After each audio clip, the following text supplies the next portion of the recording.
ఉంటుందో ఏదో ఒకటి జరిగిపోతుంది. వన్స్ మీరు కేసులలో ఇరుక్కున్న తర్వాత ఫర్దర్గా కెరీర్ ఉంటుందా? మీకు కెరీర్ ఉండే ఛాన్స్ లేదు కదా. మీకు గవర్నమెంట్ సర్వీసెసే కాదు, ప్రైవేట్ సర్వీసెస్లో కూడా క్యాండిడేట్స్ అడుగుతూ ఉంటారు. అంటే మీ ప్రీవియస్గా మీరు ఏమైనా కేసెస్ ఉన్నారా, వీళ్ళ బిహేవియర్ ఏంటి, మంచోళ్ళా కాదా అని అడుగుతూ ఉంటారు. అటువంటప్పుడు మీ మీద కేసెస్ ఉంటే మీకు ఏ ప్రైవేటు సంస్థ కూడా మీకు జాబ్ ఇవ్వాలి. గవర్నమెంట్లో ఎట్టి పరిస్థితుల్లో జాబ్ వచ్చే ఛాన్స్ లేదు, ప్రైవేట్లో కూడా ఇవ్వరు.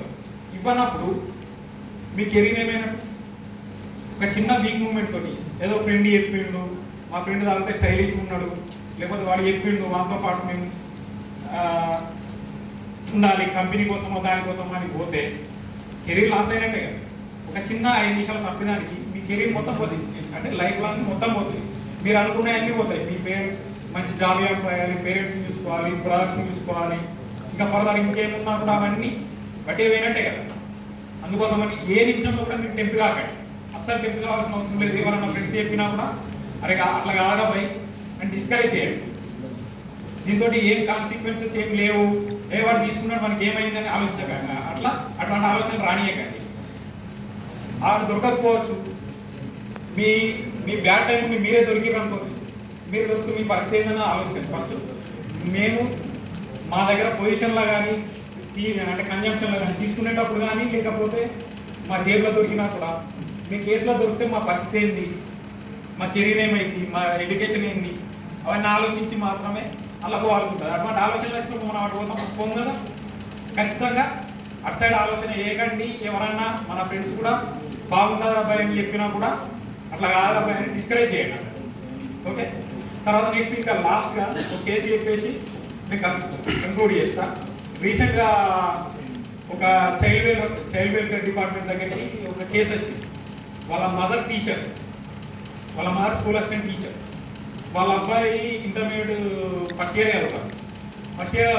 వాడిని మంచి హాస్టల్ లోపల హైదరాబాద్ లోపల వేసి 2.5 లక్షల ఫీజుతో హాస్టల్ వేసి హాస్టల్లో ఉంచుతారు. అదే వాడికి ఈ మధ్యలో వాళ్ళ ఎవరో రిలేటివ్ చనిపోయారు, వాళ్ళ నాన్నమ్మ చనిపోయారు, ఇక్కడికి వచ్చేసి కర్ణాటక తీసుకొచ్చి వాడు కాలేజ్ పోరంటే పోడు. ఇక్కడ ఏం చేసిండు, వాళ్ళకంటే పెద్ద ఫ్రెండ్స్ ఉన్నారు వాడి స్థాయికి మించి, అంటే ఇంటర్మీడియట్ ఫ్రెండ్స్ కాదు, 2 ఏళ్ళు 3 ఏళ్ళ ఏజ్ పెద్దోళ్ళు, ఎడ్యుకేషన్ ఇన్స్పెక్టర్ వాళ్ళు, వాళ్ళతో ఫ్రెండ్షిప్ చేసుకున్నాడు. వాళ్ళతోటి గాంజాయి తీసుకుని అలవాటు చేసుకున్న వాడు ఏమైంది, ఇక పేరెంట్స్ అసలు వినకుండా అయిపోయాడు. వాళ్ళ ఫ్యామిలీ మొత్తం డిస్టర్బ్ అయిపోయింది. వాళ్ళ మదర్కు ఫాదర్ కూడా డిస్ప్యూట్స్ వచ్చినాయి. ఎందుకంటే వీడియో బట్టి వాళ్ళకి అంతకుముందు ఏం లేవు.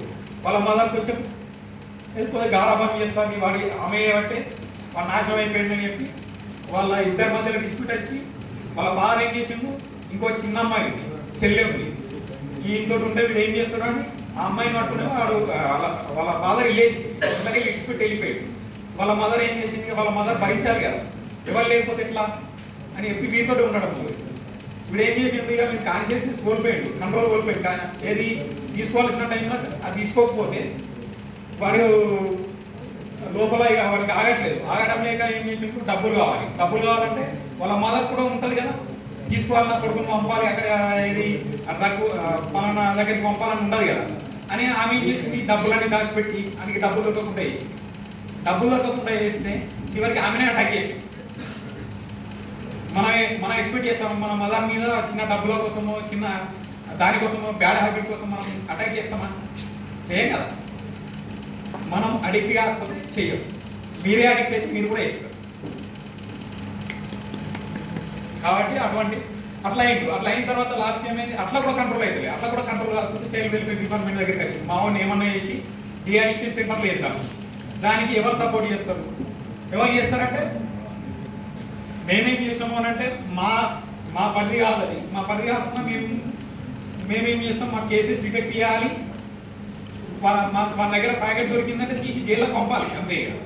అయినా కూడా వాడిని బయటపడేద్దాం, వాళ్ళ మదర్ వెళ్ళిపోద్దామని వెళ్ళేసి తీసుకొచ్చి డిఅడిక్షన్ సెంటర్లో జాయిన్ చేయడం జరిగింది. వాడు ఈ మధ్య కొంచెం చేంజ్ అయింది, కానీ మళ్ళీ వాళ్ళ ప్రవర్తన మనం రెగ్యులర్ ఇవ్వడం కదా, వాళ్ళ ఫ్రెండ్స్ కలవడానికి గ్యారెంటీ లేదు కదా.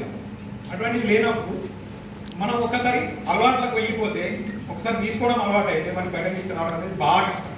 కాబట్టి మనం అలవాటు చేసుకోకపోవడం అనేది చాలా ఇంపార్టెంట్.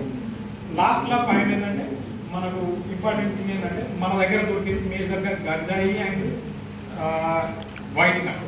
ఈ రెండింటిని మాత్రం పూర్తిగా ఎవరైనా తీసుకుంటారంటే మా డిపార్ట్మెంట్ కానీ పోలీస్ డిపార్ట్మెంట్ కానీ ఎవరికైనా ఇన్ఫర్మేషన్ కానీ మీ ఫ్రెండ్స్ లోపల ఎవరన్నా అడిక్ట్ అయ్యారు లేకపోతే తీసుకుంటారు వాళ్ళకి యాక్సెస్ ఉంది వాళ్ళ దగ్గర దొరుకుతుంది వాళ్ళు తీసుకొచ్చుకుంటారంటే అట్లా కూడా మా నెంబర్ డిస్ప్లే చేస్తాం, మా నెంబర్ సార్లకు ఇస్తాం, మాకు ఇన్ఫార్మ్ చేయండి, వాళ్ళని మేము కంట్రోల్ చేస్తాం. దాంతో మొత్తం అయితే కంట్రోల్ అవుతుంది. కాబట్టి ఈ అవకాశం ఇచ్చిన అందరికీ కూడా నాకు కృతజ్ఞతలు తెలియజేస్తూ